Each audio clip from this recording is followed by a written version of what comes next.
He was always pursuing God. In Psalms 132, he says, I will not give slumber to my ear, to my eyes, until I find a rest from my God. That's a person who can delete sleep until he hears God, until he finds the presence of God. Amen?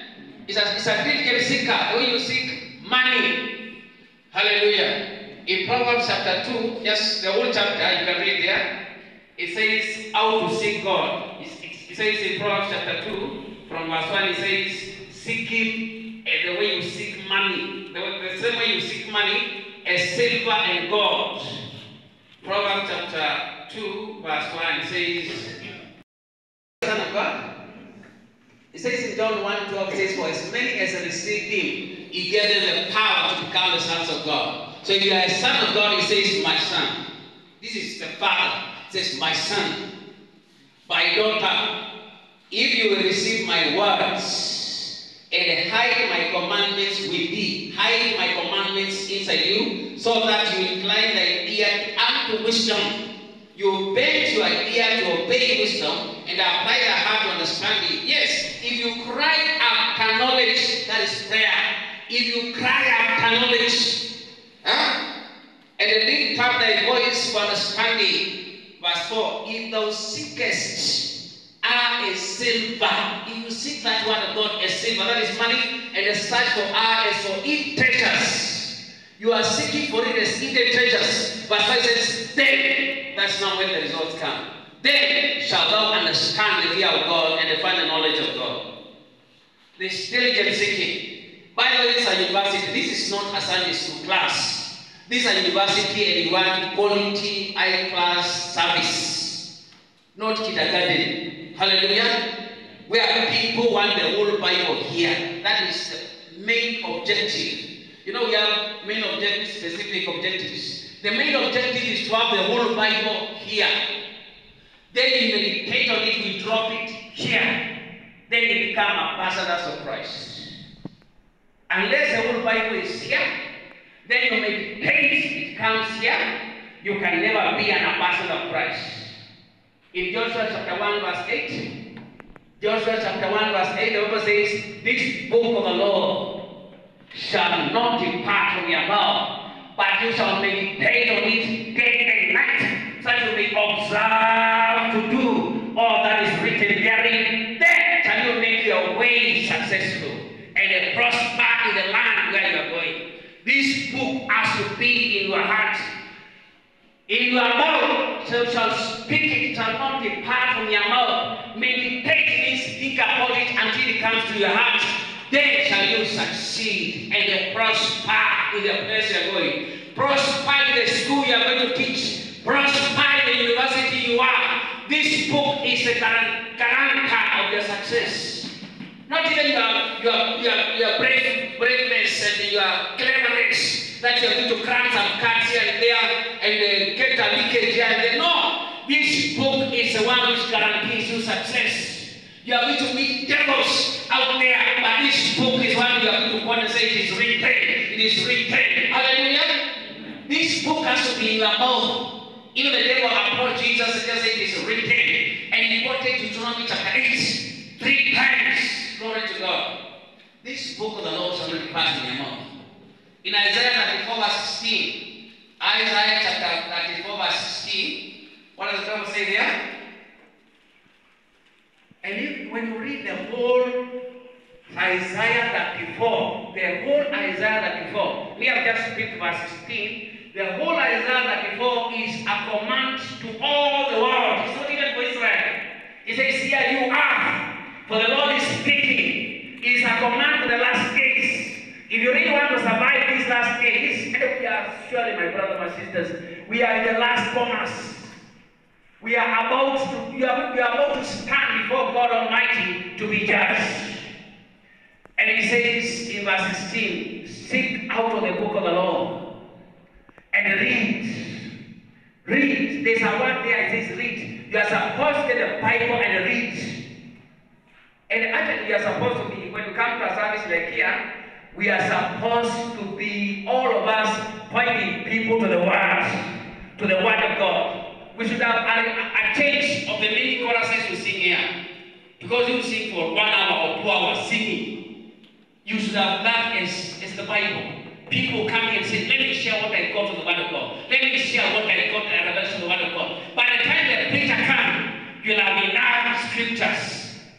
Because the main objective is to memorize as many scriptures as possible and you drop them here. Amen? Seek out the book of the Lord and read. For none of it shall lack his late. For my spirit has spoken. And for my mouth has spoken. The Spirit of God has gathered them.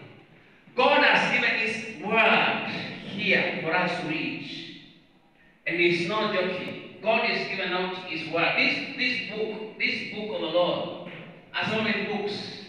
66 books. Amen? How many books? How many chapters? How many chapters in the Bible? Get me a stick. How many chapters in the Bible?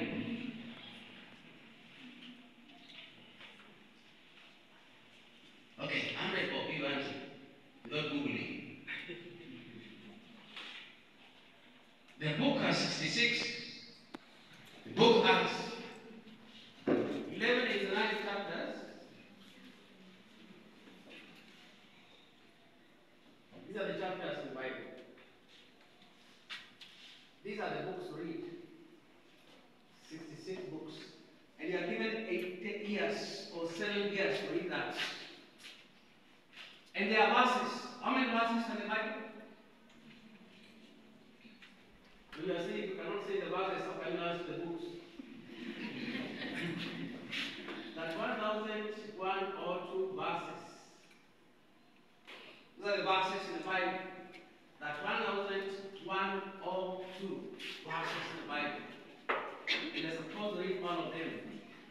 And God is not a guesser. He's very systematic.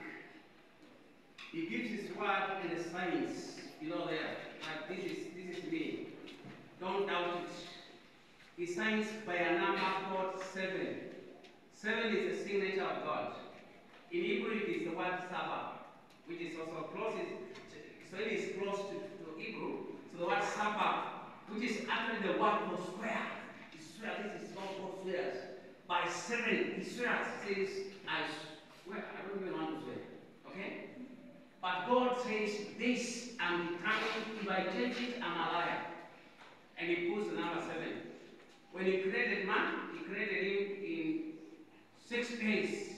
And the 7th day he said, I have finished, I am pleased, and I have rested. 3 things. I have finished my job, I'm happy about it, and I've rested. And they said this 7 will be a memorial for everybody. So remember that 7. And that 7 you read in the whole Bible, 7 is where God says, this one take it very seriously. You do some biblical mathematics. You do what? Biblical mathematics. And you add those verses at 1 plus 1, 3 plus 1 plus 2. How do that? Huh? This is, you'll see the signature right there. You add this 4, 5, 6, 7. You say, I've completed. You have to read this. And don't add it, don't subtract it, or you'll be found a liar. In Proverbs 30 says, don't add, don't subtract, otherwise you'll be found a liar. Don't add it. If you do biblical mathematics and you factorize that, you factorize this, that 1 or 2, it will be 7, 7, 7, 4, 7, 7, 7, 5, 7, 7, 7, 6, 7, 7, 7, 7. If you add this, it is that 1, 1, or 2. How do you find that? This is God. This is not me. How do you find that? Where do you think those 7s can come from? You add it. It doesn't want it. Huh? You know, even 25, 2 plus 5 is 7. Hallelujah. What does he say? Huh? God is serious about what he does. And he works with men. Huh? Works with men. And the devil doesn't like that. And if you find yourself writing 7, And when you write to counsel like this, you are in trouble. Who told you to cut it? In Nazareth school, it was written 7, but fellows that don't want it, they cancel. Check if somebody has said cancel without knowing. And you tell us, who told you to cancel like that? Not teacher. But the devil cancel one it, and he can manipulate you to be remove it like that. It's not God's way. God is serious when he says, take my word seriously. Even the first verse, you know the first verse in the Bible is Genesis 1:1, is it? It says, in the beginning,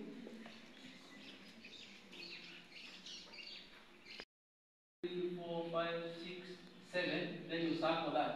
1, 2, 3, 4, 5, 6, 7, then you circle that. If you read the circle, it means what? If you read G, O, D, just there, in the first verse, you can see even God has hidden his name in the beginning, God. And you are jumping one word. And the only book which has this kind of, which God has inspired, which says, seek the book of the Lord, well, there will be many translations, there will be many versions the last days.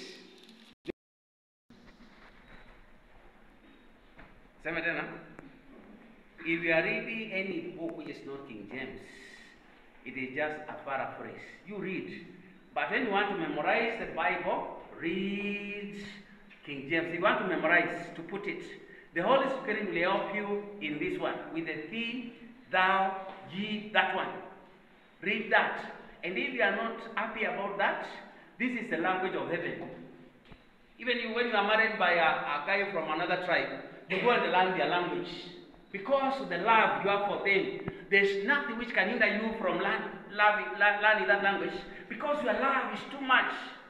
Because it's God who loves you and you love him. Even if he writes his word in any form, you are going to read it.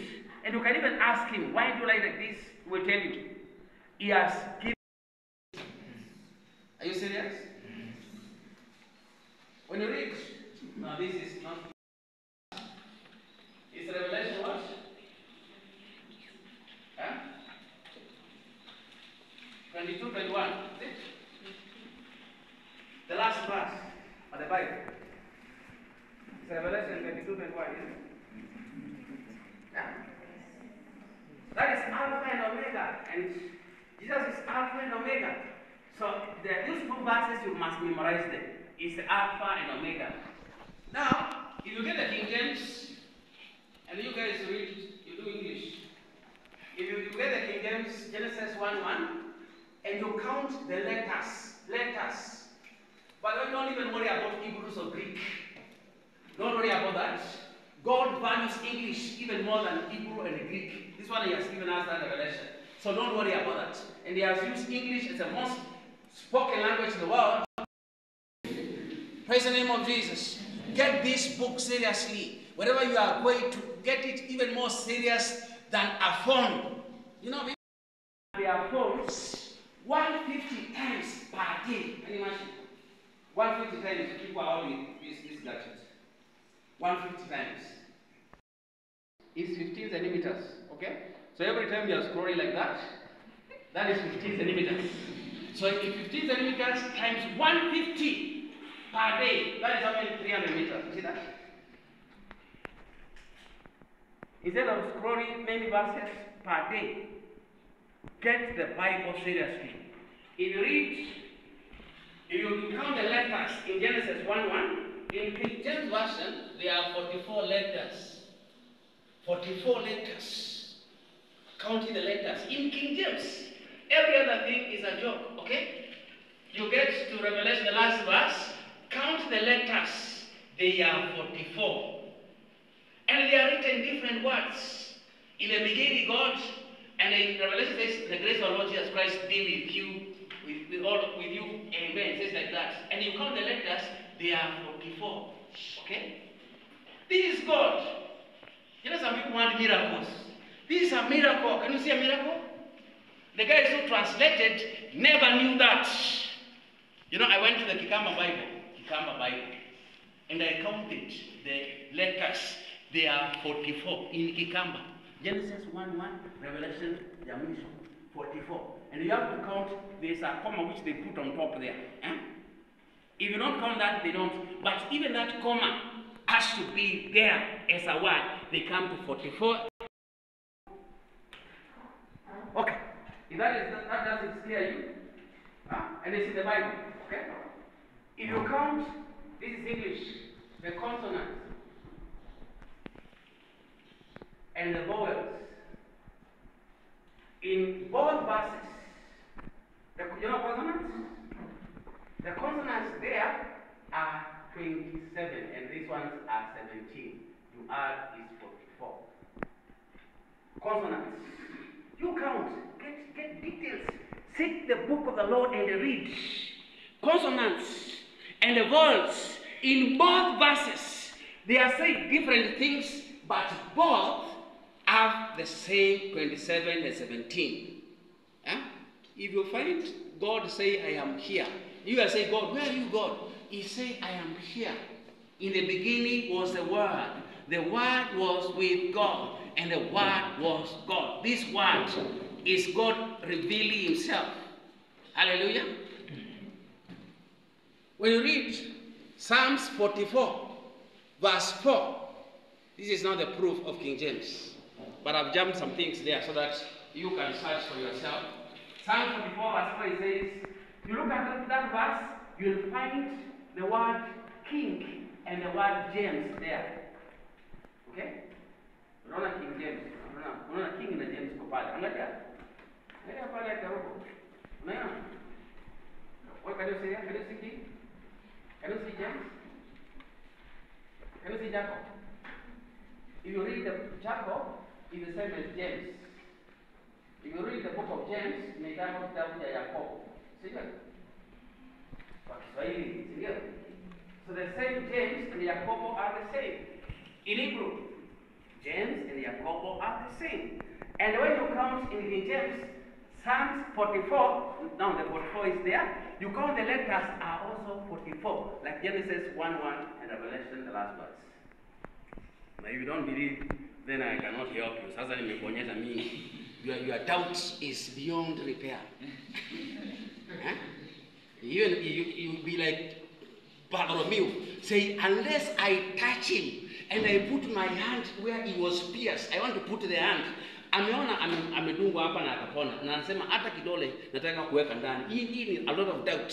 Naweza kumwambia, don't be doubtful, be believing. And the blessed are in all wisdom, teaching and admonishing one another in psalms and hymns and spiritual songs, singing and making melody to the Lord. And this is not where we want your singing to be put properly. You know, you like singing, and a lot of noises behind you. It says, singing and making melody. Before you sing and make melody, then let the word of Christ dwell richly in you. Then singing and making melody to the Lord. Amen? Without the word of God, there is something you are missing there. And I can tell you there are two things that you miss. The presence of God and the faith. You know, I can go to a place where people are singing and they are not singing based on the word of God. There will be no presence of God. There will be no authority in that. So get the word of Christ dwell richly in you. The word of Christ dwelling richly in you, it should be what Christ said in Matthew, Mark, Luke, and John. Matthew, Mark, Luke, and John, how many chapters are those? Matthew, how many chapters? 28. Mark, 16. Luke, 24. John, 21. You add all of them, 89. You see that? Yani nyinyi mnahitaji kupigwa ngumi saa nyingine. Vitu kidogo kama hizo hawezi ku Matthew, Mark, Luke, John, 89 verses, okay? Then you add one verse of Acts because Christ was now ascending to heaven. So he spoke some words there. So you add, it comes to 90 chapters. And you have to obey the commandment, let the word of Christ dwell richly in you. So 90, and you want to read in 1 month, the word of Christ will dwell richly in you. So 90 divided by 30. How many chapters per day? Sasa umekuwa umepata COVID. 90 divided by 3 unasema 90 divided by that is 3. You see that? So if you read 3 chapters every day, in 1 month, you will have read Matthew, Mark, Luke, and John. And you do that for 3 months. Matthew, Mark, Luke, and John. You will now have the words of Christ dwelling in you richly. And when the word of Christ dwells richly in you, you are going to get something called the love of God. In John 14:21, John 14:21, he says what? John 14:21. Jesus is trying to define the person who loves him. He says the others are jokers. This is a definition of Jesus, of anybody who loves him. He says, he who loves me is he who keeps my commandments. He who keeps, that's how Jesus says. If you have no word, he says he doesn't know you. In the last days, it said, depart from me, I never knew you. He said, but we were there. We cast out devils. We did. He said, I never knew you. He says, if you love me, keep my commandments. And if you do those 2 things, he says, and my Father will love you. Can you see now who loves? Your love just loves you, and the Father loves you, and we will come. The Father and the Son will come to you. And they say, we'll come and dwell with you. Jesus, the Father, comes to dwell in your heart. Then he says, and we shall manifest ourselves within you. Manifest. This is presence. This is feeling our God. If everybody here today, when we are coming for service, if everybody had the word of Christ in them, and they are keeping the word in them, the presence of God will be here, and God will manifest himself in us.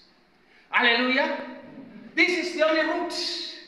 If you read in the book of Acts, and you follow carefully, you are a seeker of God's word, and you follow Paul carefully.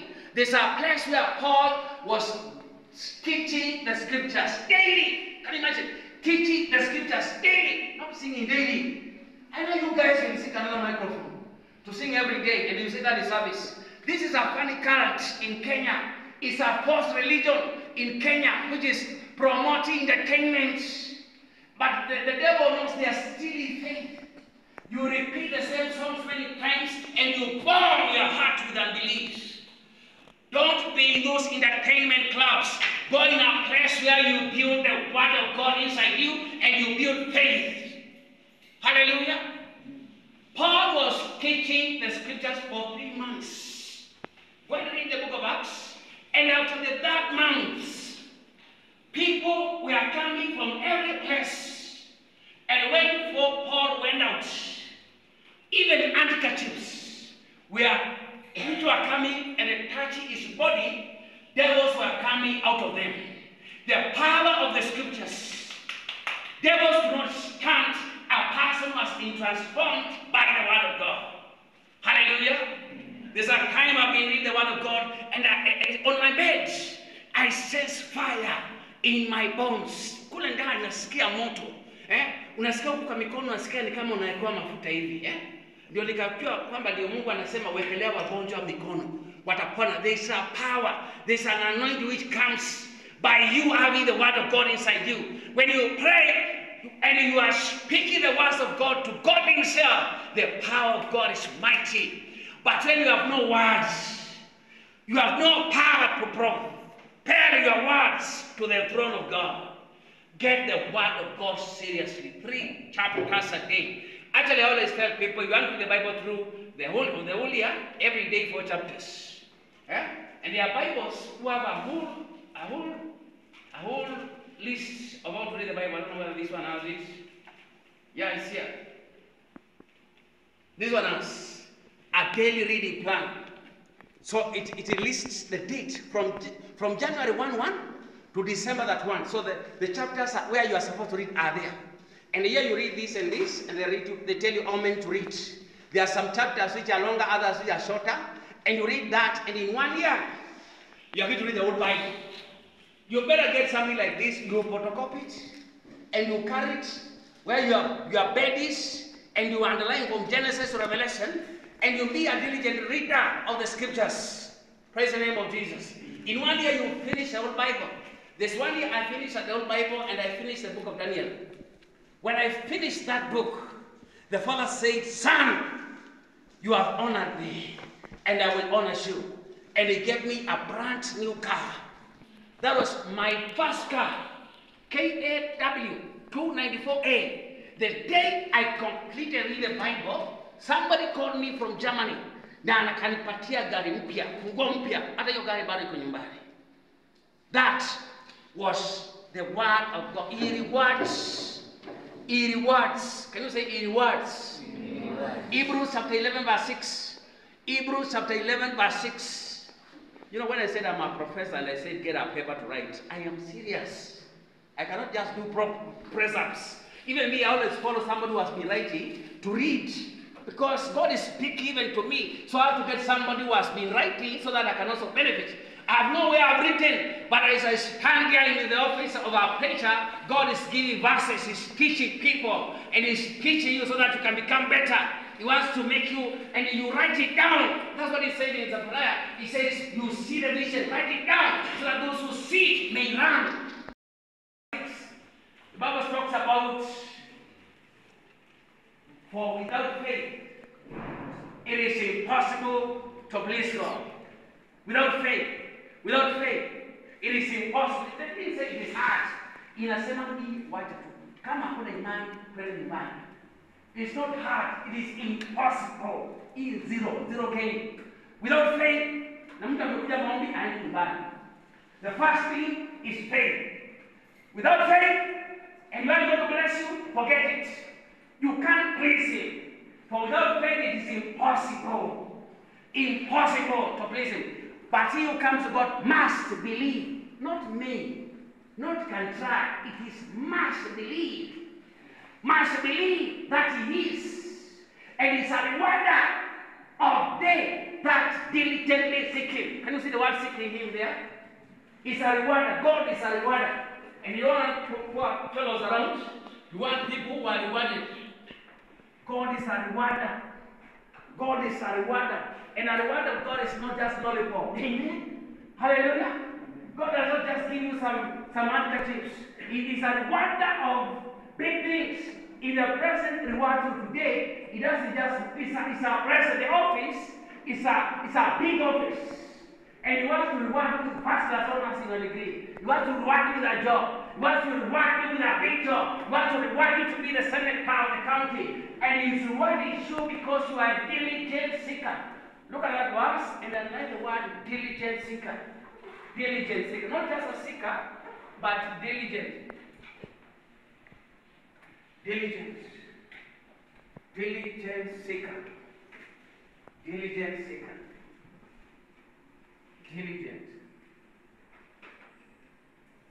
Diligent seeker. Diligent seeker. DS. Hata ukiandika jina lako naandika pale mbele. Happy kwa DS. Diligent seeker. Hata wengine wanaandika PhD. Wewe unajiweka hapo unasema DS. I'm a diligent seeker. I don't just read the Bible casually. I chew the word of God. I go to the details. The Bible says in Jeremiah 16, I don't know where it's verse 19, somewhere there. Jeremiah 16, 19, somewhere there it says, thy words were found, and I did eat them. They were joy to my heart. He found them and He ate them. Praise the name of Jesus. Then it says in Psalm 119, I think one that somewhere it says, thy words are sweeter than honey. You know, they used to write the word of God in skins. They used to write them in skins of animals. And because they wanted children to read the Bible, they used to smear honey on top of the word. So they were told, as you lick the honey, read what is behind there. So he was licking the honey. Then it says, thy word is sweeter than the honey which is above. Hallelujah. Thy word is sweeter than honey. That's how they trained them. Let us be serious seekers of the word of God. I mean, diligent seekers. I said, this year in Makau. And every day I memorize 2 verses. 2 verses. I read 4 chapters, I memorize 2. They say, me, I can memorize 4. Me, I say 2. You memorize more. But there's a time I used to memorize 1. Even 1, it is a lot of food. Amen? If you memorize 1 verse every day, and this is enough for you. The idea is up to 4 days. 1 verse per day memorization is enough. If you memorize 1 verse, I'm telling you, you will get openings of places to speak that you can imagine. Because in 1 year, you'll have memorized 365 verses. 365 verses. Can you imagine? 300 and by memorizing 1 verse per day. How many verses per year? 365. Then forget 100. No, forget 200. That's really funny. You'll have 165. And you'll still be a bishop in the scriptures. Memorize 100. Okay, no, forget just 100. Just get 65. I'm telling you with 65 verses. Go around and get the highest preacher in Kenya.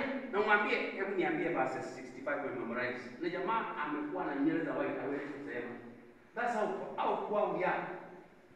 65. Now amekuwa preached for 30 years. This is a joke. Huh? There are some guys in America who memorize the whole New Testament. Can you imagine? There's a man in America who memorized the whole New Testament. There's a man in Britain who almost memorized the whole Bible. And those guys prayed for their countries. And those countries became very superpowers. Amen? Those nations are founded by people who pray for their nations. Because they had a backing of the word of God inside them. Get the word of God seriously in your spirit. Amen? Huh? Yes, Mungu anasema hivi katika John 6:63. John 6:63. This is very practical to you now. This is very important for you. And some of the verses which I read like that, don't just the verse. Exactly, and seek go and read the whole chapter of John 6, okay? You have to put it in context. Why is he saying this? He was preaching about bread, just like given bread. Then he spoke something there. So for you to be grounded, go and read the whole chapter. So when you are reading those verses, don't just, those are verses to go and read the whole chapter. Huh?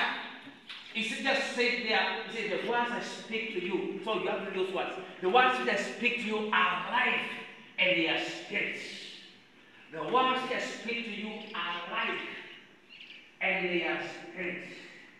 He said 2 things. He said the word of God is speaking. They are ministering to your inner spirit and they are encouraging you to eternal life. The words are the ones which empower the eternal life inside you. They are actually the ones which make the life of God in you to mature. You mature as a son of God by the word of God. Man shall not live by bread alone. Can you see that? In Matthew 4:4 and in Luke 4:4, they say the same thing. Matthew 4:4, Luke 4:4, they say, man shall not live by bread alone. Man shall not live by bread alone, but by every word. Genesis Revelation, every word. That's balanced edge. Every word that proceeds out of the mouth of God. Everything here must be read. You know, I have 2 brothers who follow me. And me, I taught them Bible reading by fire. Amen. I was beating them like they have to go to heaven by force. Amen. And they read. And I said, they were saying, "What read good news?" I also read good news to them, Kamalisa, Genesis Revelation. Tukashika NIV, Genesis Revelation. I read my NIV Easy Corner Skeisha. It's corner. If you come to my home, I can show you that Bible of NIV, Elisha Easy Corners also. We read the Amplified Bible, Tukasoma. That's when I started to underline. Actually, when I got the car, I read Amplified Bible plus King James, both of them. And there was a diligent seeker. That's when I got a reward. It's a rewarder of them that diligently seek him. I got that because of that. And the 2 brothers, one of them I later got to. akafundisha huko, akaenda kusoma agriculture huko, akasema bro, I will not go there. This thing is too big. This thing is too rich. This thing is too rewarding. Then he speak on this, and he stuck on the word of God, and he started to preach, and he has more impact in the nations by the word he has said. Look, he was just finished on God and akaingia kwa Bible. Today is a reverend. When they went to Pastor Lai, there was a graduation in Pastor Lai last year. He was the best student in that. When they were graduating, the best student. Today is the representative of Pastor Lai in Machakos County. He's the one in charge of the training of our people there. But he's a diligent seeker of the word of God. Praise the name of Jesus. Even a brother who follows me is called Jacob. I taught him the word of God to read the Bible very seriously. One time, my wife, you don't know about that, but my wife was posted to a school here at Mukuyuni called St. Paul someday. That's when she was posted. So me, I could be to come and see my wife there. And when I came there, they were fellowshipping our friends in Mukuyuni. Then I used to go there and I speak to them. Then I go back to Eldoret. So I spoke to them one time, and all of them said, why don't you stay with us? Stay with us and teach us the way to everlasting life. We have all you have the words. They cried to me and said, I cannot stay up. There are some people in Eldoret that have to teach. And that's the assignment for 4 years. I went to Sheba Hills. I preached in Sheba Hills. When I was there preaching, a small girl called Mudeu. A small girl. When I was preaching, she saw Jesus behind me. And she was sitting in front and said, I see him, I see him. And I said, where do you see him? He said, he, who you are talking about, is behind you. And I said, don't worry, he's always with us. Then when I was praying, as she never closed her eyes, she was still looking. And she saw Jesus putting a rope around me and gave me a staff. Then I was told, go, a land far away. Let me say again. The word of God is the amplifier of the voice of God in your spirit. The more the Bible, the clearer you'll hear the voice of God. This word is light. It will take you from darkness to light. Take the word of God seriously. Amen. Praise the name of Jesus. The service here has to change. Has to change so that people are grounded on the word. You come and teach people, you make sure they memorize a verse. Not just read, memorize it and put it here. Na ukikutana naye kwa njia unamwambia sema ile basi. Asiposema unampatia kofi, unamwambia turn the other cheek. Wewe unasema turn the other cheek. Hallelujah. When you read Proverbs, not Hebrews chapter 12, you see Jesus is no joke. I mean, it's no joke. Hebrews chapter 12, it says, those I love, I rebuke. Those whom I love, I do what? I rebuke. This is love now. Coming to rebuke. Those I rebuke, I chasten. Chasten. That's the same place. Chasten is the reason. I'm serious. Yeah, alichukua fimbo akaingia kwa kanisa na akachapa watu live ama siko hivi. It's the same yesterday, today and forever. Na akipata moyo wako umeingiza ma TikTok pale, atasiondoa TikTok kwa viboko. Amen. Hata kama unajipata kwa hospitali, umelala miguu imenuliwa juu na mabottles na drip. Useme kuanzia leo hii TikTok nimeacha. Hallelujah. It just finds. Then, after all, combat chastisement is not enough, he goes ahead and the of death is to punish. Yani anakupiga saidia ni kama anasema wacha kwenye mbinguni. Huyu tumemwambia na asikii, piga akuje. Hiyo ndio scourge. Iko katika Bible. Piga akuje home. When I saw that, I said, Father, how big is it?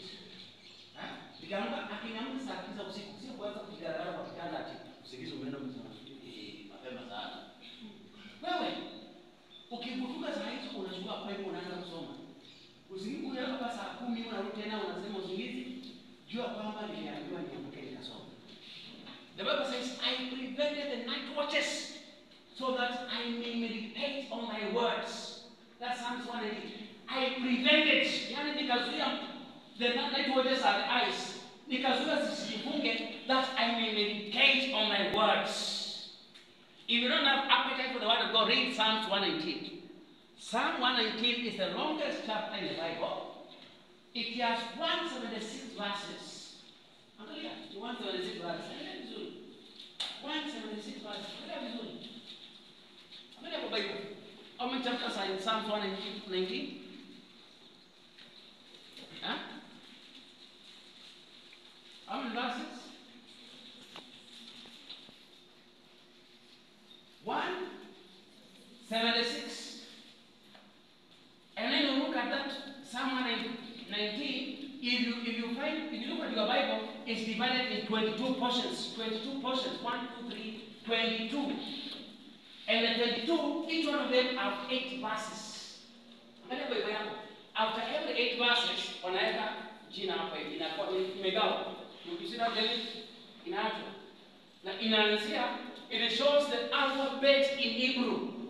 Alphabet A, B, C, D. Ambayo inaanzia Aleph. Aleph to the last word. Hebrew alphabet, sio kama ABC ni 26 words, letters. But this one has 22. So 176 divided by 8 is 22. So every 8 verses is an alphabet. Aleph, Bet, Gamir. Isikiendelea mpaka mwisho Tau. What does faith come from? Faith comes by hearing, and hearing by the word of God. The more you read the Bible, the more faith you have. You will say, it is done, it is done. Faith comes, it comes. By the time unaketi hapa na unasoma maandiko, faith inakuja. Utasikia imani inakuja kwa, haitakuja kwa jekini, itakuja tu. Sio kusikia faith nyingi sana, weka pale usoma. Utaanza kusema kama alifanyia huyu, akafanyia hivi, hata mimi atanifanyia. Faith comes by hearing. By hearing the word of God, you say it's going to be done. Utasema kwetu utasimama gari. Unaambia tu mama hivyo. Hapa mama. Hapa gari itakuja kusimama hapa. Na si gari tu, V8. Unasema nini? Nimesema. Neno imesema. Amen. Hallelujah. Lakini kama una imani unasema mama itasimama lakini itategemea tu Mungu. Chochote kitawezekana. Because on the conviction, the Bible says in Job 22, andika pale, the whole of that, Job chapter 22, it tells you the benefits of the word of God, the benefits of putting the word of God inside you. Job 22, there's a verse that says, you shall decree a thing, and it shall be so. You shall decree a thing, and it shall be so. Hallelujah. Utasema kitu na kitakuwa hivyo. Kwa sababu you have the word of God. You are speaking as a representative of God. You are speaking, kama Elijah, alisema I shall not rain except at my word. Amen? Elijah was a man like us, but he commanded the skies not to rain for 3.5 years. Never rains. He said it shall rain at my word. That man had the word of God. That man could not even die. He was taken to heaven live. Get the word of God inside your spirit. By the way, some of you are really toddlers. Kiroho, kimwili mnaonekana mko na meno, lakini kiroho you are babes. You are babes. Look at 2 Peter 2:2. You see the babies I'm talking about. Siko pale. 2 Peter or 1 Peter 2:2. Is it second or first? Let's confirm that. 2:2 or first or second? As newborn babies. 1 Peter. Very good. What does it say? As newborn babies, desire the sincere milk of God. Nani anasoma hii? What heavy? Kule wakati kamia ukunye kachai kidogo. Newborn babies, if you are born again, you become a babe in the spirit, a baby. As newborn babies desire the sincere milk of the word. Desire the sincere milk. Mtoto anakunywa maziwa. So the word of God is divided into various categories. Kuna maziwa, kuna mkate, kuna nyama na kuna bones. Watu wazito kama sisi tunakula vitu vizito, lakini watoto wadogo wanakula milk. Milk ni ile kusoma tu stories. Genesis yote ni stories. By the way, Genesis chapter 1 to 50, kuna 50 chapters. If you read Genesis yote kwa rahisi. Kila kitu wapatiwa kwa rahisi. But it is detailed. But that is milk. Unasoma Abraham, unaanzia Genesis, Adam na Eve wameumbwa. Unasoma, unakuja Noah, hapo Genesis 6. Unasoma, unakuja Genesis 4, Abraham anaanza. Unasoma, Isaac anazaliwa. Unasoma mpaka chapter 7. Kutoka 7 ni Joseph peke yake. Story ya Joseph mpaka 50. Mpaka imeandikwa katika the last verse nasema buried in a coffin in Egypt. Hiyo ni Joseph. So you can read just those the patriarchs: Noah, Abraham, Isaac, Jacob, and Joseph. And I love Joseph. Every time I read about Joseph, I get an idea of how people can suffer and God still lift them up. Amen? He came from a place where he had a coat of many colors. Amen? Then he was thrown into a pit. And from a pit, he went to Potiphar, another pit. And from Potiphar, he went to prison, another pit. And from prison, he went to palace, another pit. Can you imagine that? And read how God took him. The Bible says, but God was with Joseph. But God was with Joseph. And Joseph loved God. When you read Genesis 39 verse 9, Genesis 39 verse 9 says what? How Joseph knew God. Genesis 39 verse 9. There is none greater in this house than I. Yes. Neither hath he kept back anything from me but thee. Because thou art his wife, how then can I do this great wickedness and sin against God? That's good. Such a good thing before God. How can I do such a wicked thing? Anakuwa nani? Anakuwa kwenye sex. Imagine. Na anakataa. Na Joseph anasema, this is a wicked thing. This is a wicked thing. This is what you are supposed to have in your heart. Ukisikia kitu kama hicho unasema, wicked thing. How can I? How? This is the man who became the prime minister. Anasema, how? Me? No.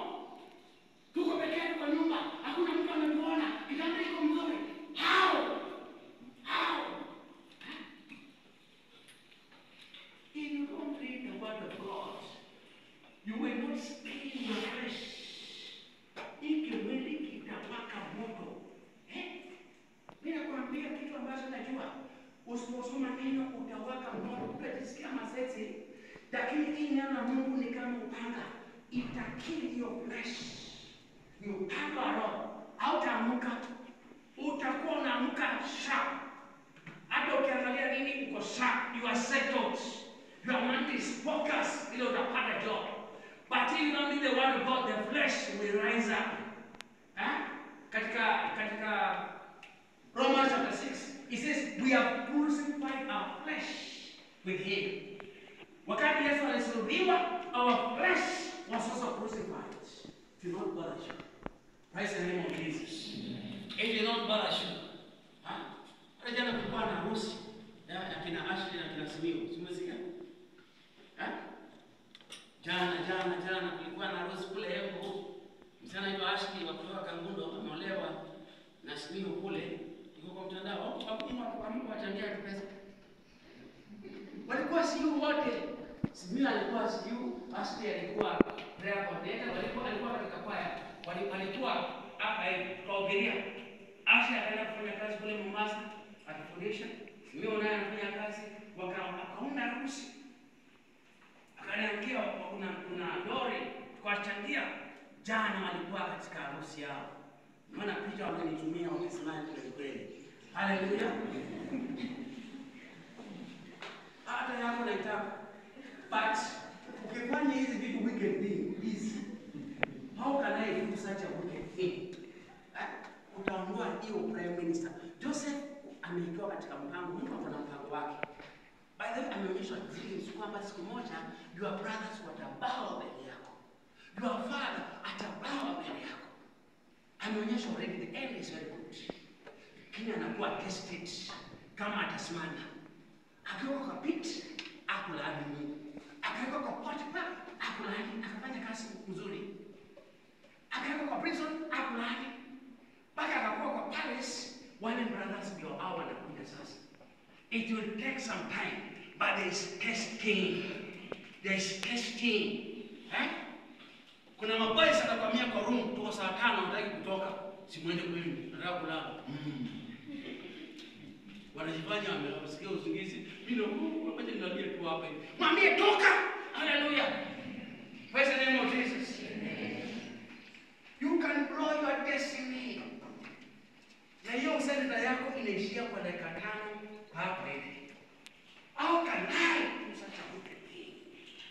How can I say no? Even as you have the privileges. Nilikuwa China. Nilikuwa uko mbali na kuna Wachinese. Warembo kweli kweli. Wananiambia kiss me, let me hug you. No. No. Wacha tumafika vile tukobla. Wewe ni Chinese kuna pesa. Tukua tumevaa tumpia. Afrika wamevaa mtumba. Haleluya. Anasema no, this is it. Kama my professor alikuwa pale, anaitwa Professor Liubao, anaambia, why don't you drink? Sema no, I can't drink. Say why? My father told me not to drink because drink destroyed my ankle. And my dad said, don't drink. So, but your dad is not here. Then I said, but his words are inside me. I can hear my dad say, don't drink. Na nikakataa. Leo wanaweka pombe kwa kikombe na wanamtanisha hivi. Wanaweza campaign, yaani Chinese ni cheers. Ili wakunywe. Akasema hapana, mimi naenda soda. Wanakataa kwa hizi hizo kuonyesha pombe na soda. Wanakataa wanasema msawa tu. Sasa mimi najua mali dad niko na the word of my dad. You have the word of your dad. Amesema how can I do such a wicked thing? My mom akisikia nilifanya hivi hata nifurahia. Praise the name of Jesus. Unajiuliza mimi nitasimamaje kwa harusi nilikuwa nimevaa gown ya white na nasimama mbele ya mchungaji. Na huyo mtu anauliza, "Have you kept yourself pure before God?" What did you say before God? Mambozo wamekuja pale wamevaa matai kwa harusi yako. Wamekuja kuona harusi safi. Umevalishwa nguo safi kabisa, lakini unajua ndani kuna mifupa imekufa. Sio? Unajua umeharibu system. Na unasimama mbele ya Mungu hivi. Pay the price. Pay the price. How can I do such a wicked thing? The word of God will make you do that. The word of God will skin that body. Na pengine wanaonyeshwa na Mungu sasa hivi kwa kweli. Mungu anaona kwamba ni kama amtaki kusikia. Kwa hivyo anakuonyesha ili waibike. Ukitembea unaibika ili ujifunike vizuri. Sababu miguu inakaa pale.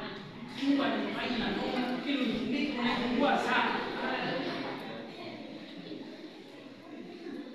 He's trying to save you from hell. Sababu sisi tunasema fani na wapangi Pentecost. Hata hapo nikuuliza 70% hapo wajui Pentecost ni nini. Wako hapa wajui. Sasa wanaenda kununua mungu pale hizi na kata transparent. Wakisimama hivi wanaona huyu anakaaje. Because Pentecost ilikuwa kufunika kiangaliwa hivi, you can never be seen transparent. No, kufunika vizuri. Praise the name of Jesus. Your knees should never be seen by anybody. It is your private part. Imagine. Your knees is a private part. Na unaangalia saa hizi, imagine. Wewe umeleta vitu vya Mungu. Bwana mnashika na Waislamu, Waislamu wanajifunika mistari ya vitabu hivi, sema it attacks the souls of men.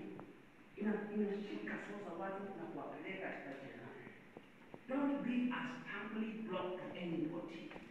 Usimame mbele ya Mungu na Mungu anasema adulterer, because watu walikuangalia and they lusted after you, na wakacommit adultery katika mioyo yao. Kwa hivyo Mungu anakuangalia adulterer because watu walikuangalia sikufanya, lakini watu walikuangalia wakakutamani na wakaitwa adulterer. Na ndio maana unajisikia uchafu. Umetembea kwa barabara ukifika nyumba unajisikia uchafu. Hata mimi sijui nini. Uchafu. Sababu kumekuwa left na mikono na mambo ya wazungu wanakuja wana break kwa akili. Keep yourself pure. Hallelujah. Anaweza kuwa very clear kwamba wanapanda na wako na ujasiri hata akiongea kwa ujasiri because they keep themselves pure. As newborn babies desire the sincere milk of the word of God that you may grow thereby. Lakini naona verse 1 inasema wherefore lay aside all malice. Unaanza kuondoa dhambi kwanza. Before the word of God, ondoa dhambi kwanza. The word of God will keep you from sin, or sin will keep you from the word of God. Amen? Let me say again. The word of God will keep you from sin, or sin will keep you away from the word of God. So verse 1, keep sin away. Lay aside all malice, all guile, hypocrisies, envies, and evil speakings. When you have kept that, as newborn babies desire the same milk of that you may grow. Want to grow spiritually. You grow spiritually by the word of God. Amen? Na ndio naona katika Hebrews chapter 4, Paul analia pale anasema, at this time you are supposed to be teachers. Wanatakiwa kuwa wamegrow, wanakuwa walimu sahizi. But now, lazima wafundishwe tena the whole counsel of God. It says there, katika Hebrews chapter 4 verse 11, it says, let us labor therefore to enter into that rest. Let us labor therefore to enter into that rest. Now verse 12 inasema, for the word of God is quick and powerful, sharper than any two-edged sword, piercing to the dividing asunder the soul, the spirit, the joints and marrow. You can see now the word of God touches the spirit, soul, and body, and then get to the morals, and is a discerner of the thoughts and the intents of the hearts. Itaulizwa klasi zote hiyo neno pale hivi. Na Mungu anachukua kila kitu. We have a great high priest. Hallelujah. Na hivyo inaondoa hiyo unbelief. Let us labor in the word of God. Mbona usikutoke kwa roho Mungu kuja sema leo nasoma Hebrews. Hii sura ya Hebrews yote chapter 1 chapter 13. Nasoma yote na make notes. Namaliza. Next week Romans yote unamaliza. The other week First Corinthians unamaliza. Na unasoma kama unangojea cuts. That's how you purify your life. And God shall reward you by intelligent seeker. Don't even seek to be an official. Akwambia wacha. Wewe kaa neno hii itakuinua kabisa, watakutafuta. Even ni when I was in university, my university, I went to teach Sunday school. Mimi sikuwa katika leadership. I was the leader at Sunday. Watu waling'ang'ana vyombo vitu huko. Na mimi nikaangalia nikaona lecturers wako na watoto pale. Nikaweka wote kila Jumapili na wafundisha. Nikakuwa walianza watoto wa 4 na wafundisha. Nikasema next week tafuta rafiki yako mkuji. Wakakuja 12. Nikamfundisha tena. Every Sunday wanapesa 2 mpaka saa 3. Mimi na Sunday school nawafundisha kwa neno, the milk of the word of God. Hapo anachua mimi nawafundisha tena. Wakakuwa 20, nikawafundisha wakakuwa 30. By the time nilikuwa namaliza hiyo ilikuwa na 300 kids. Hiyo Sunday school 300 kids. Na other students wanakuja kwa walimu wa hiyo. Na saizi ni watu wazima. Tuko na group hata saizi ya kuendelea Sunday school katika WhatsApp yangu.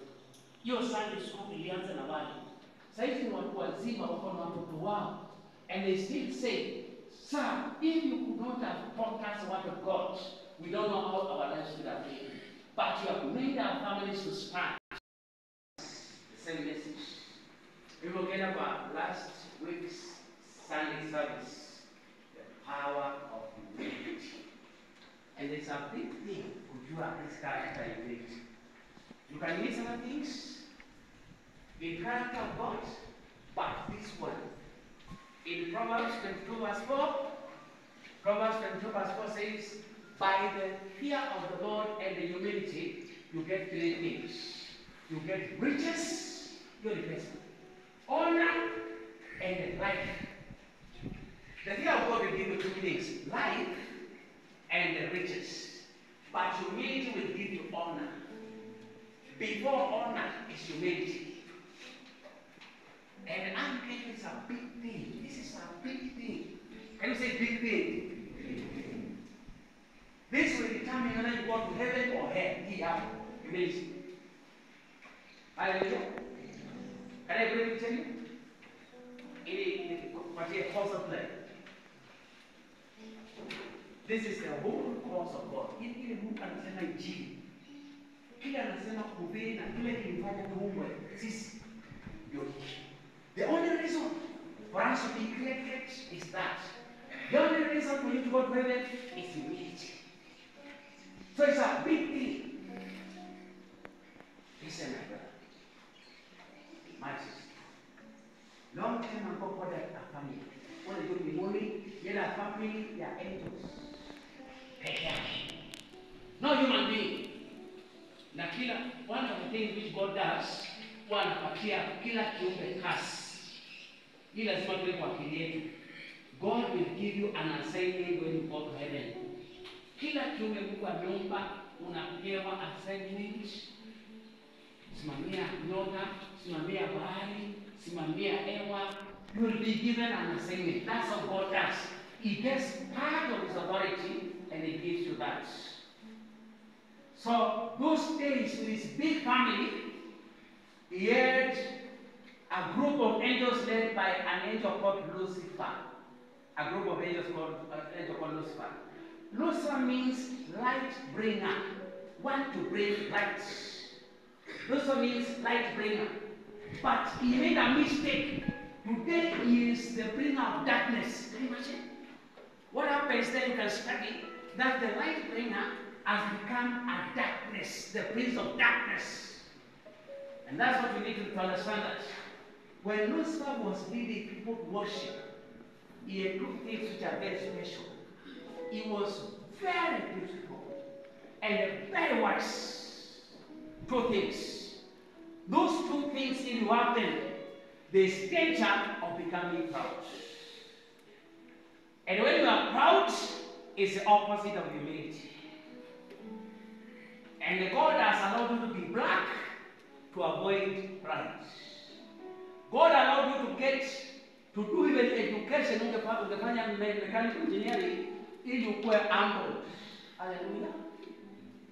Na anafanya ukue broke, ili ukue humble. Ukitaka kuwa rich, ukitaka kuinuliwa bila jasho, bila kuwa na shida yoyote, bila kuangana, enda tu chini. Na hata kuinua, enda tu chini. Tukitaka uanguke, tutakuinua. Wewe uko juu, wewe uko smart, wewe umeimba sana, na kuinua utaanguka.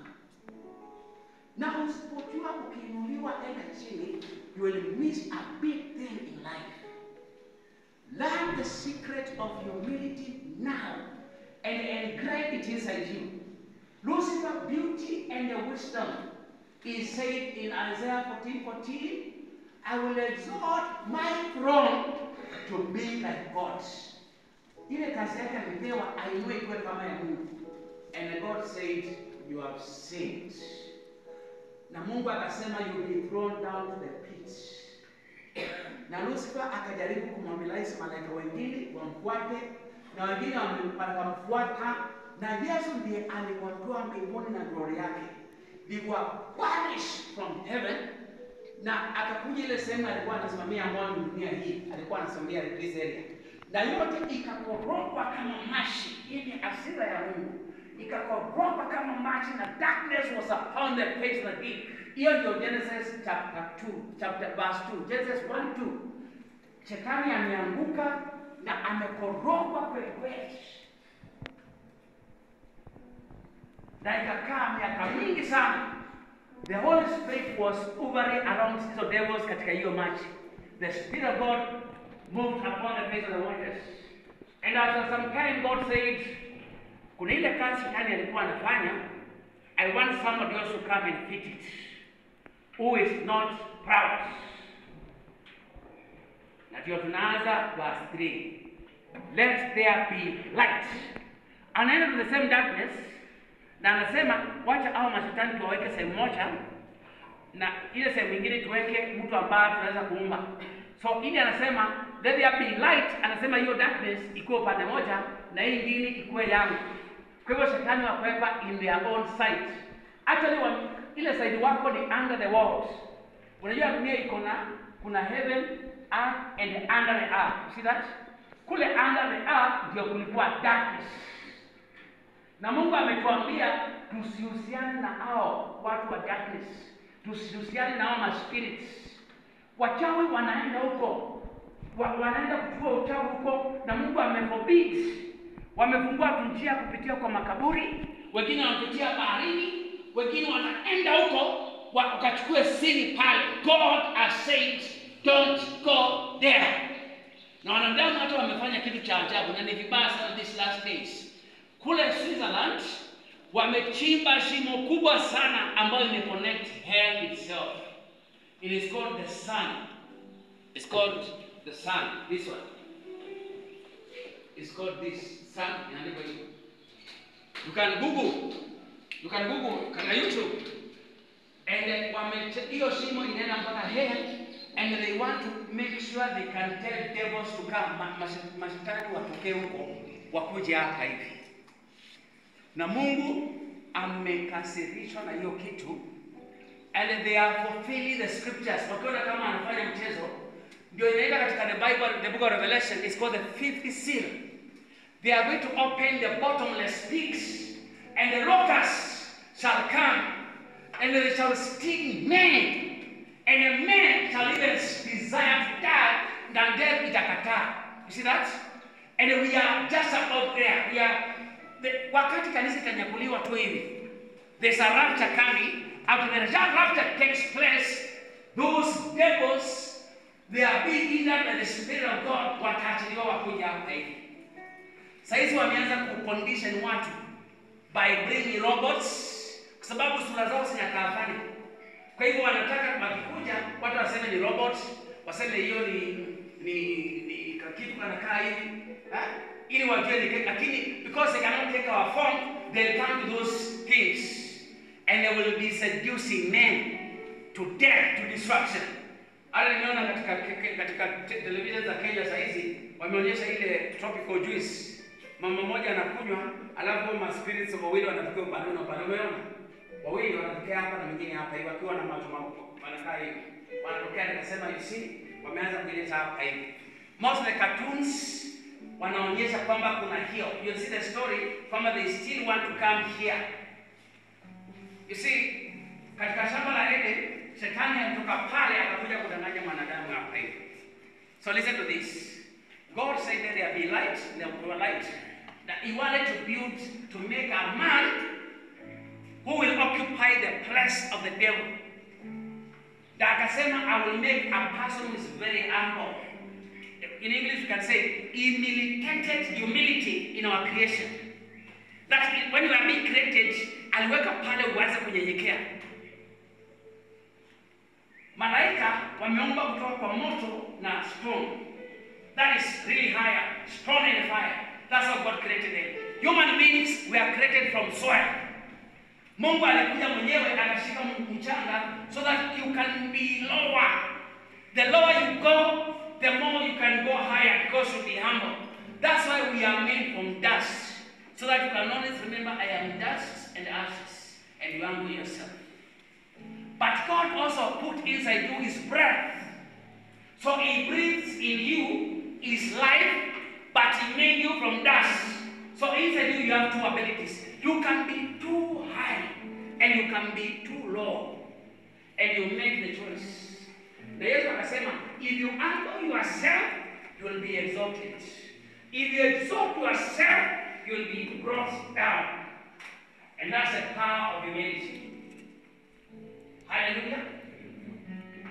Na katika shamba la Eden, Shetani ambaye alianguka kwa sababu ya kutaka kuwa kama Mungu, he tempted Adam and Eve by the same temptation. He said, if you eat this tree, you shall be like God. That's now there. That's pride. We be like God. And the woman looked at the fruit and they said, it is good, so be eaten. Na akakula. They fell. Na akaambiwa, you will eat from your dust. Wakafukuza shambani. And now there was a big mess.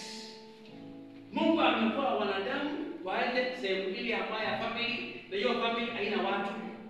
Na wanadamu ambao walikuwa waingie wameanguka, shetani amewakalia, wamepeana hata hiyo dunia. Unajua shetani alikuwa under the earth na Adam akapatia shetani hii ya juu pia itakuwa yake. What does God do? I mean, God has a problem. God has no place now because the devil is in charge of the earth and a man has become a slave of the devil. What does God do? Let me tell you, God is powerful. Mungu ni mkubwa. How will he do? Na Mungu akatangazia shetani tu pale kwa shamba. Asipokuwa umefanya hivi, but huyu mwanamke atazaa mtoto. Na mtoto atakuja kuangamiza hiyo authority yako. He will step on authority. Shetani amesikia. Peke yake. Na shetani bado anapambana kuzikwenda seed. Dada alikuwa katika darkness until Genesis 12. Mungu akaona Abraham, akamwambia Abraham, "Nilisikia Abraham, nilisikia.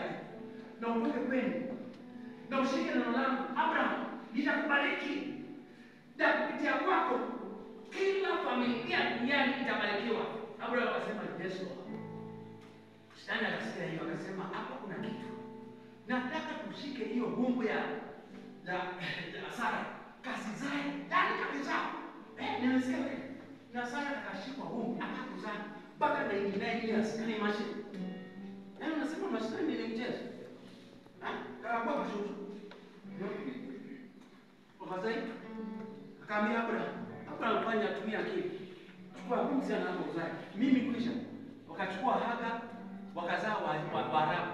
All Arabs wamezaliwa kwa sababu ya kutovumilia. Sasa hizi kina Osama bin Laden wametoka hapo hivi. Kutovumilia, usisae Obama bwana. Sasa hiyo basi nakaa fani. Vumilia, your angel will come one day. Hallelujah. Abraham akavumilia. Baadaye akaanza hata yeye Daudi akasema, "Hoja nipatia mbegu. It's only this Eliezer of Damascus who is going to hire my things." No. A seed from your own bosom will be your hire. Na Isaac akazaliwa. Mpaka wakati Sara aliambiwa atazaa alicheka. Ndio maana Isaac inamaanisha kucheka. Amen. Da Isaac akazaliwa. Da Isaac kuzaliwa akaonekana sio seed, lakini kalaini kakwa hapa hivi. Kwa hivyo akawa Rebeka. Kwa Rebeka akashikwa akuzaa. Mpaka wakati Isaac aliomba da akazaliwa. Akakuwa na mimba. Wakati akakuwa na mimba hata sawa. Lakini mama anajua siri iko na huyu. Wakati ambao wanacheza mchezo. Vijana wanacheza mchezo pale anasema lete uji tukunywe. Wewe nipatie firstborn blessings. Lete uji, kwani firstborn ni nini? Lete uji. Wewe nikwambie my brother, katika kiroho hakuna jokes. Acha niseme tena. In the spirit world hakuna jokes. Unasikia watu wa university? Nyinyi mnaenda kule kwa marumu tunaanza kujua. Wewe nyele yako inakaaje? Wewe nyele yako inakaaje? Yako inakaa kama waya. Wewe yako inakaa kama kiatu. Na mnachokchok. Hizo vitu zinaandikwa na malaika. Hiyo unapata. Nywele. Uchuma. Hakuna jokes. Wewe nikwambie, don't joke wakati umeokoka. Devils are listening, angels are listening. No jokes. There's nowhere in the Bible about what ameandika. And when Jesus was joking, he told them. There are no jokes. Don't allow anybody to joke with you. Ati mtu anakuja kwa birthday yako ama celebration ya degree yako, asema, "Oh, na graduate, lete keki tukule degree yako." Au utapata job. Sababu hauna degree, kulikuwa na wajamaa huko. Tunakapeleka kwa shop. Imagine. Na walikuwa wanafikiria ni mchezo, lazima tunakula degree yake. na wana celebrate your birthday. Mi hata birthday siwezi kuita watu wana jokes. Wanakuja na celebrate maisha yako na wanaipatia destiny nyingine. Atulikuwa umefika hapa hivi. Wanaipeleka mahali pengine na wanafikiria ni mchezo. Na wewe ndio wamewaita. Wanaweza kwenda katika koti za mbinguni na kusema mimi nilikuwa pale nimealikwa nifanye vile ninataka. Na maisha yake tuliblow kama kendo. Ikaisha. Sasa wewe unasema mbona maisha yangu inaenda sayonege? Kwa nini? Kwa sababu wewe uliita watu ambao hawafanyi. Na katika Bible watu wengine wengi wameuawa katika birthdays. Hata John the Baptist alikatwa kichwa kwa mtu ambaye alikuwa anasema tu jokes. Ule anacheza na anifurahishe, inampatia hata nusu ya ufahamu wangu. Na kijana mzana anasema analeta kichwa na akakatwa kichwa. Hizo birthdays ama vitu ambavyo zinahusiana na your life usijoke nazo. Amen. Because in the spirit there are no jokes. Unaenda pale unasema tu. Kusuki akili. Ili kusoma sana. Unajua kusuka ni kama mtu anasikia akili. Unasema mtu anasikia kusuki akili. Wewe umesoma. Akili yako imesusuka kabisa. Sio asome. Sawa. Anafanya nini? Nani yule anampatia kitu chako acheze nacho? That's what a brain is. Mwanadamu is a brain. Sio mwili. Kama hii brain ikipotea, hakuna mtu wote nikwambia, swala la ngapi? Sikuwe mwenda. Sikuwe mwenda wazimu. Hakuna mtu hata hapa au hata usimame useme nini? Kwani tuko wapi? Sisi. Nilikuwa siku moja tunaenda Nairobi katika Machakos stage pale asubuhi. Mama mmoja alikuwa anakuja kuingia matatu. Na all of a sudden akaruka kichwa. Akaruka kichwa. Akatoa nguo za ndani akatupa. Na akashika skirt akainua hivi. Tuko wapi? Tuko wapi? Wamama wale wengine wote wakakimbia. Wanaume wakaona haya wakaangalia tu hivi. Mama hata tu vitu pake akarusha huko. Watu wakamwangalia hivi. Mama mmoja tu alikuwa na huruma. Alikuja akatoa leso yake akamfunga. Alikuwa na nguvu akamwambia mume nishikieni tumpeleke hapa. Akapelekwa kwa mtu mwingine huko hivi. Akasema nini? Ameshtuka kichwa. Yaani hakuna mtu alikuwa na hata naye. The brain is so important. Don't play around with some things. Hallelujah. When you see the laws of God, obey them. Unajua ukifanya sex na mwanaume, huyo mwanaume huwa anaingia kwa kumbu yako kabisa. Anaingia anakaa hapo. Hili siri nitakwambia siku moja. Na sasa hizi unaweza kuwa unakaa hapa hivi, umefanya sex na wanaume wawili, wanakaanga ndani yako. Wanaume wawili. Na hapo katikati wewe sieni mwanamke unasema najisikia vibaya hivi. Hao wanaume wameleta vitu zao hapo ndani. Or split. They become one flesh. Na mwanamke naye anaingia kwa huyo mwanaume. Una split yourself. Don't play around with fornication. Flee fornication. Ndio uoe na mmoja. Mkiwa wawili mtakuwa kitu kimoja, mnapambana, mnakuwa kitu kimoja. You become like two people in one, but your brains are working strongly together. Unaona mtu ambaye mnafikiria the same. See that? Mtu ambaye ameokoka, Yesu anawasaidia pale. Ukiwa mtu ambaye hajaokoka, shetani anaingia pale. Don't marry unbelievers. It's so important. Ukifanya masturbation una connection na mapepo, because sio kwamba ati wewe unajirepu ni kweli, lakini spirits ndio wanakuja kufanya sex nao. Na siku anataka sex, refuse that. No, uvumilie, itaenda. See, the beauty of human beings ni kwamba ukikataa kitu kinaisha. Lakini ukikusukumia itakuwa na shida. Angalia katika Proverbs chapter 30. Hiyo ndio verse mimi na memorize leo katika Proverbs 30. Pale mwisho. It's talking about something. Nani nasema pale surely, yani hii ni hakika. Surely, the last verse ya 30. Nasema surely. Surely. Na hii ni problem. Inasema if you churn, the churning of milk bringeth forth butter. The churning of milk bringeth forth butter. Unaelewa? Maziwa ukitingiza sana hivi, ukitingiza maziwa tu, ukitingiza sana mafuta itakuja hapa juu. Si ndio? Wakalejini wanajua hiyo mambo. Wakamba ambao hawana maziwa watachani nini hapa hivi? Unaweka maziwa kwa guard na unaweka karibu na moto, alafu unaitingiza wakati iko maziwa mala, Ukifanya hivi, sisi tulikuwa na ng'ombe, kwa unawekewa kangunia, alafu mama anakuambia tingiza maziwa, unapeleka hiyo guard hivi for 2 hours hivi. Baada ya 2 hours, mama anakuja anatoa hiyo maziwa, hapa juu kutakuwa na kitu ya yellow imetokea. Anakuambia bado endelea mpaka inaanza kushikana, inakuwa maziwa kama bubbles hivi, kama globes. Alafu anakuja kuidecant, inakuwa mafuta, alafu anaiweka kwa mahali ambapo tutakuwa tunakata na kuweka kwa kideri. Kideri kama chapati na kuweka tamu sana na hiyo mafuta.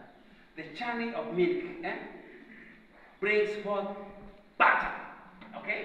Alafu namba 2 hapa anasema kitu kingine, anasema the ringing of the noose bringeth forth blood. The ringing. Unaona hii mafua ukifanya hivi sana. Shika mafua, na ufanye sana hivi, damu itatoka. Umefanywa hivyo?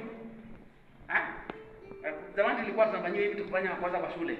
Inaligiwa hivi. Sasa hivi watu wanasema child abuse. Siku hizi hakupa child abuse. Ilikuwa kang'anya ama masuko inakupa hivi. Unaona kama mtu atafuta ikuwa ndefu alafu afunge hapa juu. Ukifinya hii mafua sana hivi, damu itatoka. Angalia maziwa ikifanywa sana mafuta. Pua ikifanywa sana damu. Alafu hii hapa nasema nini? Inasema the force of wrath bringeth forth fire. Ukiendelea kukasirisha mtu, utafikia mahali ambao hamtaelewana. Ataform attitude juu yako kabisa. Unamkasirisha tu bure. Na apologize. Unamkanyaga kidole ili wacha. Wacha kunikanyanga. Kwani nini? Wacha kunikanyanga.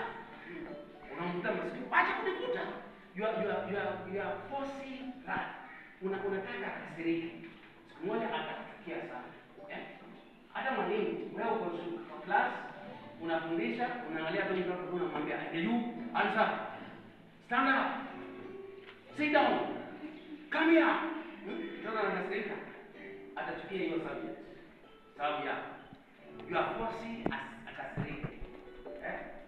Na kama mzazi usikasirie watoto wako, it will bring strife, atakuchukia. Itaform permanent attitude. Na hiyo basi nasema push it to extremes. Push it to extremes can change a person. Push it to extremes. Na mimi naweza push to extremes, maboys kama wanaweza kwa push to extremes, Naambia utasoma saa 10, nataka kuameamuka. Anasoma kesho tena saa 10. Soma tena, Kiswahili na force hiyo kitu, Atakuja kuizoea. Sema nimezoea. Kama ni football namwambia simamisha mguu hivi, Inua tena, anainua tena. Namwambia sasa kaa hivi. 3 hours. Kaa tu hivi. 3 hours. Na kuforce stamina inaingia.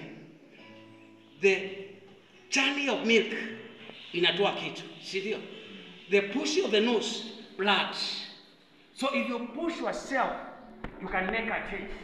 If you push yourself to study the scriptures, something will come out of that. You have a potential, you can push yourself. That's what the Bible says there. Hallelujah. Kwa nini mnafikiria? Shetani ametawala dunia na Mungu ako mbinguni. He wants to rescue a person ambaye ataenda kuoccupy ile nafasi Shetani alikuwa. So what does God do? Akafanya 2 things. Akasema mimi mwenyewe nakuja hiyo duniani. Na akakuja hapa duniani kama mchanga. Akanyenyekea, akazaliwa, angalia humility ya Yesu. Because the more humble you are, the more you go up. Akazaliwa kwa origin only. That's humility.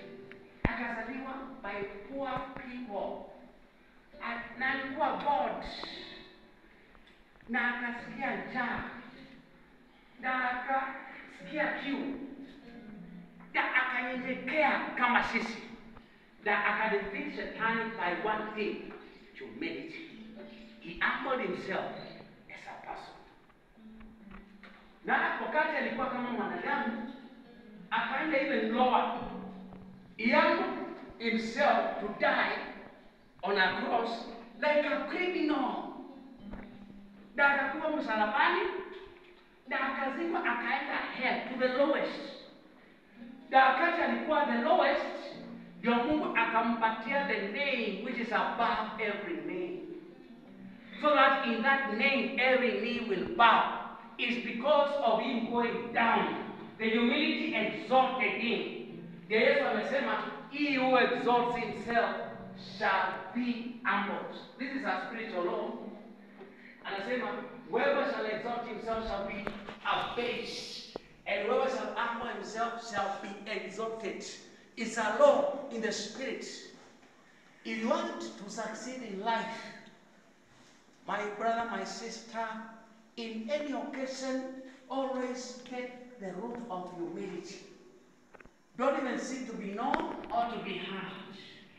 Go to the lowest. There's a law which will make you to be lifted from down there to the highest. Praise the name of Jesus. Yes, your jina anasema in the name of Jesus is because of the humility of Jesus himself. That name has gone low. That's why it is high up there. Na Mungu anataka wanadamu ambao watatake the root of humility, ndio atawachukua duniani waka-occupy ile place kama kutoka. If you have any pride anywhere, they're going to wait. I guarantee you. And the devil is doing all that he can to make people proud. Acha nikwambie, hata unatafutana nguo ambayo inaonekana tofauti na mwingine ili watu wakuheshimu, hiyo ni pride. Na wakati watu walikuwa na humble themselves, walikuwa wanavaa magunia, sack and ashes to humble themselves. In Psalms 35, this is the key of fasting. Psalm 35, David said, I humbled my soul with fasting. Fasting, ile wakati una fast, my brother, my sister, and you want to get power, you want to get breakthrough, we fast for one reason, to humble ourselves. Those who are humble, God gives them grace. But he resists their proud. If you want grace, be humble. That's the key. If you're humble, get grace. Grace makes you to grow and to be lifted up. But if you pride, you'll be abased. God will resist you. Hata si shetani, Mungu ana resist your pride. Wewe unaringa bado na kadigiri. Bado unaona hiyo ni kitu kikubwa, unataka uheshimiwe, Mungu atakuweka chini. Humble yourself now under the mighty hand of God, and he shall exalt you in due season. Humble yourself. Hata si Mungu anakuambia atakuamua. If you tell God to humble yourself, atakuhumiliate. But if you humble yourself, Mungu atakuinua. If you look at Deuteronomy chapter 8, where God alitoa watoto wa Israeli from Egypt to promised land was for one reason. Ameandika pale twice. He said, it took you for 40 years in the wilderness so as to humble you, that he may do you good at the latter end. He could have taken them in 3 days, but akaweka sand ikiwa moto chini na jua ikiwa hapo katikati hivi, awachome kwa oven for 40 years to humble them ili waingie katika promised land. Today wewe umeleta siku mahali ambao kuna jua, mahali ambao hakuna maji, to humble you so that he may do you good at your latter end. Hawezi kukua hivi na unakuwa proud. This is it's double sickness. We need to humble yourself. Any circumstance you pass, make sure you humble yourself so that you don't stay there for a longer period. Out of 2.5 million people who left Egypt, only 2 boys Joshua and Caleb are the ones who humbled themselves to enter to the promised land. Listen, my brother, no girl qualifies. Only two boys. Wasichana wote walianguka katika wilderness. Hata Miriam, wakati waliruka Red Sea, Miriam alichukua tambourine akacheza akasema, the horse and the rider you have run to the sea. Alicheza, but Miriam died in the wilderness kwa sababu ya pride. She could not humble herself. Hata aliweza kukemea Musa akasema, Musa, you have married and a dog and woman. Mungu akasikika akamchapa na leprosy. Numbers 12 verse 3. Look at the secret of Moses. The secret of Moses. A verse written in brackets. Numbers 12:3. It says about Moses. But Moses was the most humble person on the face of the earth. That's the secret of Moses. God uses vessels of power who are humble. Moses could get a rod and break the Red Sea. He could hit a rock and water comes out of it. But God says this is a secret. Moses was the most humble person in the whole earth. Moses was called a friend of God. The only thing which made Moses to be a friend of God was he could see God face to face. Was a humble person. Brother, look at Abraham himself. He was a friend of God. He was so humble. Hata wakati huduma alipewa akakuwa na Lot, aliambia Lot, wewe chukua mahali ungetaka. Akamwambia hii ni ministry yangu, wewe ni kijana mdogo. Akamwambia hapana, chukua. Na hapo ndio Mungu akamwambia, I will give you the inheritance wherever you are going to get it. Hallelujah. Look at Jesus himself. Jesus in Matthew 11:28. Matthew 11:28 he says, take up your cross, take up your yoke, and learn of me, for I am lowly and humble in heart. Jesus. Yesu siri yake moja is humble in heart. Na ukikaa karibu na yeye utajua humbleness. Heaven is composed of very humble people. Yani hiyo ndio furaha ya mbinguni. Hakuna maringo huko. Hakuna, kila mtu anaita yule mwingine, habari yako boss, habari yako boss. Kila mtu. Hayo sana. Hayo mara. Hapo tena mbinguni utaheshimiwa uone haya wewe. Utaheshimiwa, unasema Abraham, unaniheshimu hadi mimi. Yani utaheshimiwa sana. Everybody in heaven is super humble. Joseph was humbled na koti yake ya makala mengi ikatolewa, akaanguliwa kwa shimo, akakuwa maid, akakuwa prison. Baadaye wakati alikuja kuona brothers wake, alisema God did it for good. Very humble. No revenge. That's humility. Any pastor, the whole Bible, I've read it. The whole Bible has a small underlying factor.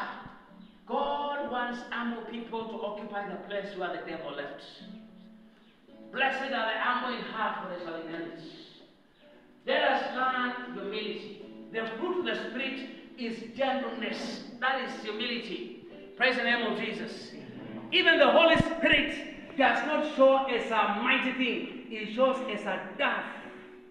A dove is the most humble bird. Humblest dove. Jesus, the Lion of Judah. But when he was opening the 7 seals in heaven, he showed himself as a lamb. As a lamb which has been slain. A lamb is the most meek, the most humble animal. That is a quality Jesus and the Father are looking in this place.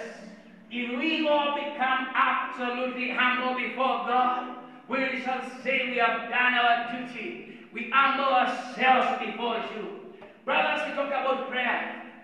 Prayer. Let me give you the key of prayer. And your prayers will have a breakthrough. 2 Chronicles 7:14. My name shall, what does it say? The first thing, number one. Number one, humble yourself. Before prayer. No. Watch. if my people, this is cry of God, if my people who are called by my name shall, number one, humble themselves.